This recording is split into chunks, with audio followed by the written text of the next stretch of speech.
तो अपने से बहुत नॉलेजेबल पर्सन है। मेरा पहले पहले कभी होता था सर, तो मैं मैथमेटिक्स का स्टूडेंट, समझा है सर, मैं एमएससी एग्री किया हूँ। बाद में पता चला मुझे कि सर इनको कुछ नहीं आता, अपन उनसे बहुत ज्यादा होशियार है। ये जब तक आप नहीं करोगे तब तक आप सक्सेस नहीं हो सकते। तो साथियों आइए, तो किसान को क्या लगेगा, ये तो आपने मतलब की बात कर रही है, बाकी तो कुछ बात हो ही नहीं रही। भाई एक अच्छी फसल लेना चाहते हो, उत्पादन को बढ़ाना चाहते हो, आप रासायनिक खादों का खर्चा कम करना चाहते हो, आप रासायनिक छिड़काव का खर्चा कम करना चाहते हो, बोलेगा यार तो ये तो आपने मतलब की बात होगी। रासायनिक खाद, क्योंकि आज सर रासायनिक खादों का इतना खर्चा बढ़ा हुआ है, अपने हरियाणा और पंजाब में तो ज्यादा ही बढ़ा है, क्योंकि आप हरियाणा पंजाब के लोग क्या है, ज्यादा सुनते हैं। अरे हमारे यहाँ जहाँ 2 बोरी पे काम होता है, आपकी 5 बोरी लग रही है। हाँ सर, मैं संगरूर डिस्ट्रिक्ट में 2016 में गया था, ये किसान को ऐसा मिला मुझे सर, 1 एकड़ में 10 यूरिया की बैग डालने वाला है। मतलब भाई साहब मैं आपके पैर पड़ना चाहता हूँ, इतना खाद डालते हो। तो ये जो खर्चा हो रहा है आराम शराम, किसानों की सबसे बड़ी मजबूरी क्या है मालूम है आपको, बढ़ता हुआ खर्चा है। प्रोडक्शन कॉस्ट बहुत बढ़ रही है, और हमें वही समझा रहा है किसानों को कि मेरे भाई इसकी जरूरत नहीं है। तो ये समाज जब सुनेगा तो उसका माइंड थोड़ा सा भंगार है, नहीं यार इनका सुनना चाहिए।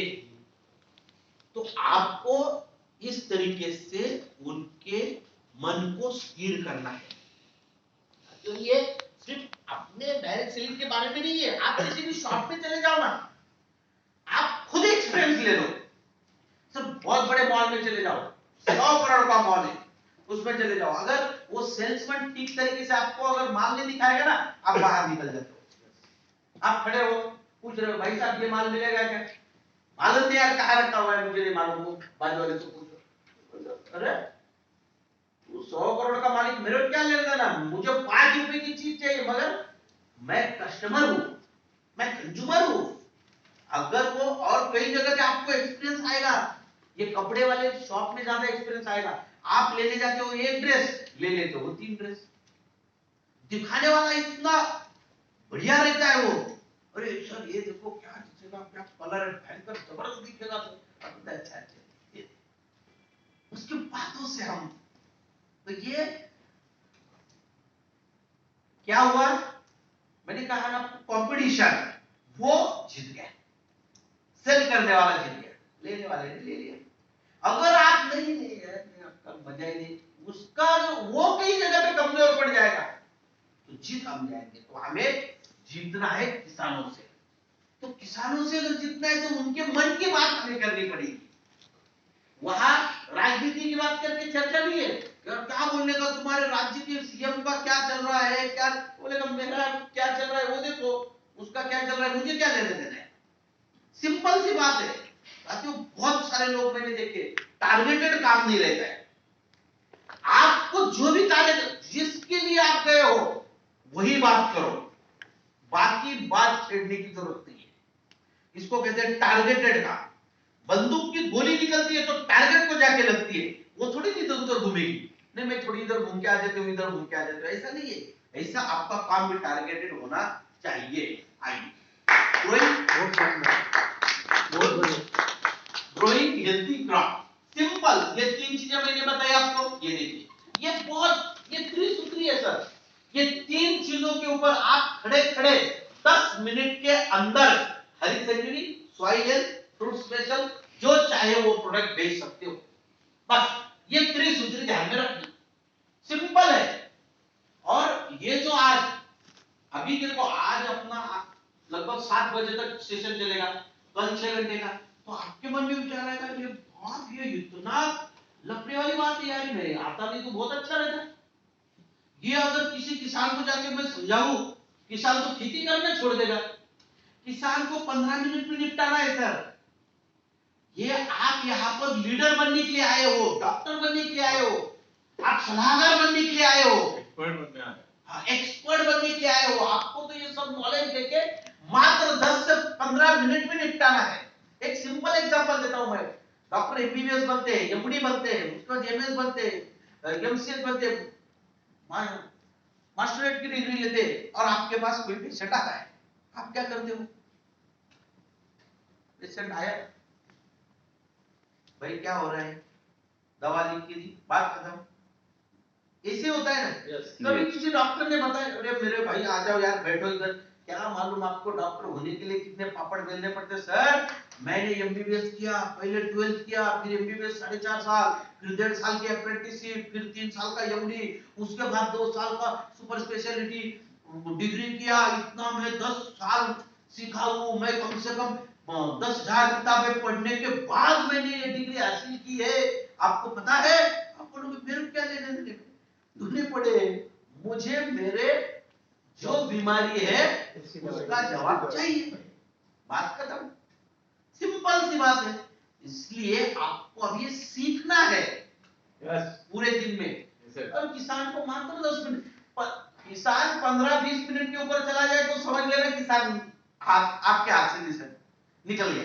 पहले ही जो आप हेवी हो गए पहले ही गांव में, उसको आप जब तक गारद नहीं करोगे तब तक वो आपका कस्टमर नहीं बनेगा। सिंपल है। तो ये 3 चीजें भाई साहब, कुछ नहीं और बहुत ज्यादा नॉलेज की जरूरत नहीं है।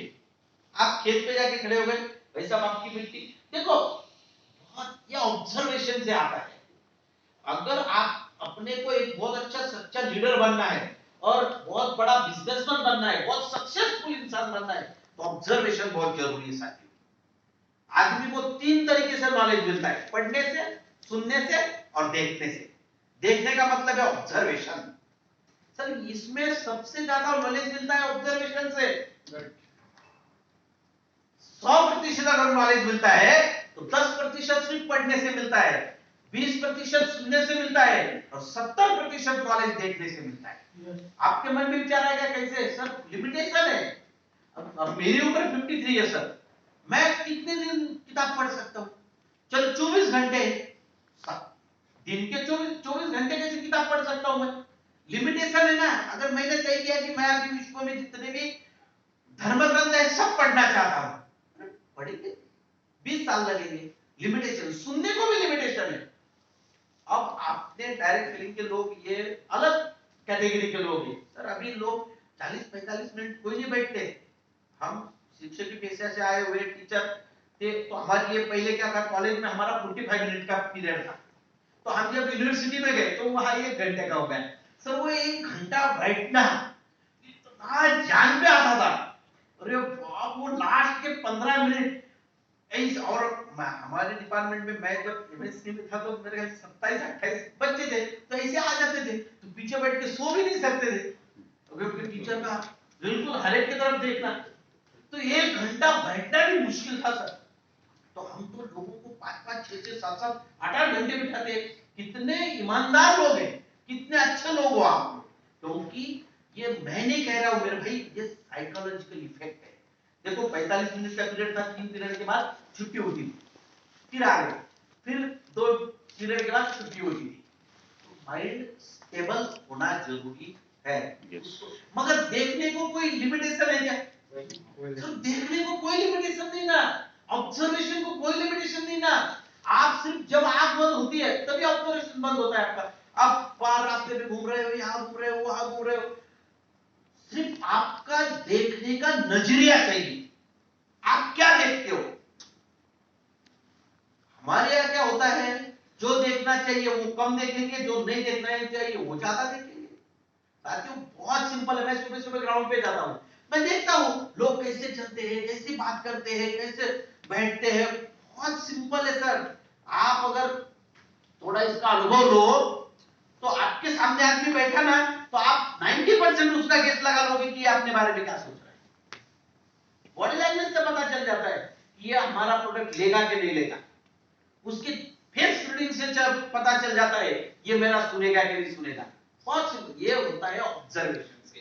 तो साथियों ऑब्जर्वेशन बहुत महत्वपूर्ण है।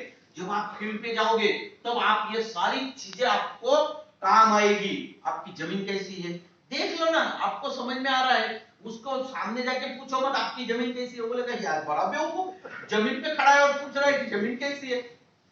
सिंपल बात है। दो फंडे दिखा दो, बता दो सर आज जो हम रासायनिक खाद, रासायनिक खाद डाल रहे हैं उसकी वजह से जो अघुलनशील तत्व जमीन में जमा हो रहे हैं उसकी वजह से जड़ों की वृद्धि कम हो रही है। बोलेगा आप सही बात तो सही, उसको मैं मान लूंगा, आपने बता दिया। देखो विश्व में ऐसी कोई अलग बात नहीं है, सिर्फ बताई उन्होंने पहली बार। ग्रेविटेशनल फोर्स का, गुरुत्वाकर्षण शक्ति का जो शोध लगाया वो न्यूटन ने लगाया। अब उन्होंने जब कहा कि पेड़ का जो सेब है वो नीचे गिरता है, उनके पहले क्या ऊपर जाता था? नीचे, वो भी नीचे गिरता था मेरे भाई, बताया उन्होंने पहले, बस इतना ही फर्क है।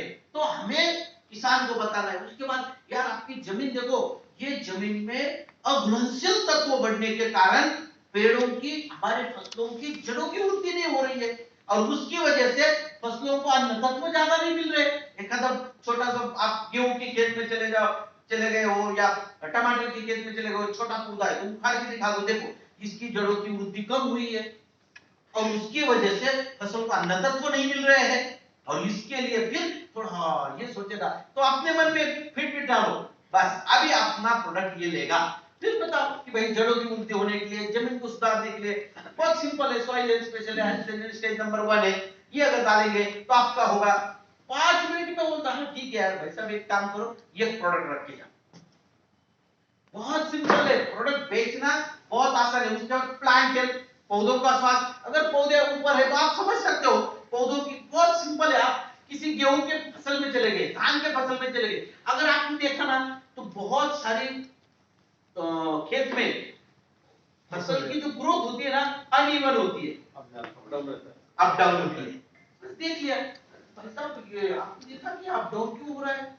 क्यों होता है? सिंपल है, जिस एरिया में अन्न तत्वों की कमी है वहां की फसल कमजोर रहेगी, जिस एरिया में अन्न तत्व ज्यादा मिल गए फसल बढ़ गई। यानी कि असंतुलित अन्न तत्व मिलने के कारण फसल की ग्रोथ अनइवन रही। सर अगर आप हरित सेंचुरी की स्टेज नंबर 2, 3, 4 इस पे छिड़काव रहता तो ये फसल एक समान रहती। तो आपके पास एक कारण हो गया उनको बताने का, उनको बताने का कारण हो गया। साथियों आइए बहुत सिंपल तरीके से आगे निकलते हैं। अब आता है हरित संजीवनी। हरित संजीवनी लोग